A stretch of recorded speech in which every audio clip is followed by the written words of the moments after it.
IPRC 360 நேயர்களுக்கு அஸ்ஸலாமு அலைக்கும் வரஹ்மத்துல்லாஹி வபரகாத்துஹு. சில பாவங்களுக்கு பரிகாரமாக அடிமையை விடுதலை செய்தல் ஒன்றும் இருக்கிறது.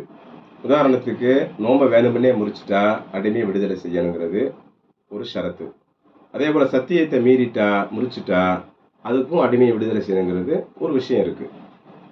இப்போ எதுவுமே செய்யாமல் அடிமை விடுதலை செய்யணும் அப்படின்னா நம்மக்கிட்ட அடிமை இருக்குன்னு விடுதலை செய்யணும்.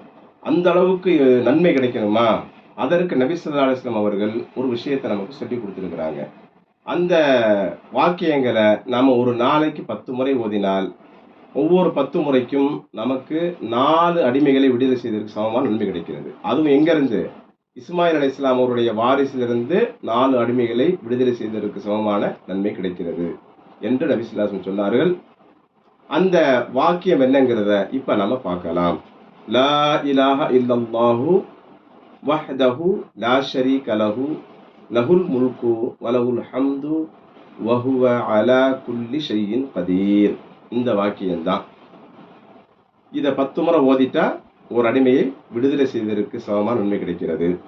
இதை இப்போ நீங்கள் கேட்குறீங்கல்ல, இப்படியே 10 முறை ஓதுங்க, அந்த நன்மை உங்களுக்கு கிடைச்சிரும். 4 அடிமையை விடுதலை செஞ்சதற்கு சமமான நன்மை கிடைச்சிரும். இதனுடைய தமிழாக்கம் என்ன அப்படிங்கிறத இப்போ பார்க்கலாம். அல்லாவை தவிர்த்து வேறு எந்த கடவுளும் இல்லை. அவன் தனித்தவன், அவனுக்கு இணை யாரும் இல்லை, எதுவும் இல்லை. ஆட்சி அதிகாரம் அனைத்தும் அவனுக்கே உரியன, போர் அனைத்தும் அவனுக்கே உரியன.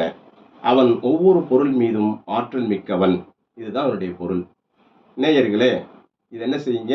டெய்லி 10 முறை சாதாரணமாக ஓதிடலாம். ஓதுங்க, நன்மையை பெறுங்க, நன்மையை மற்றவங்களுக்கும் சொல்லி கொடுங்க. எனவே இந்த வீடியோவை சப்ஸ்கிரைப் பண்ணுங்க, ஷேர் பண்ணுங்க, லைக் பண்ணுங்க.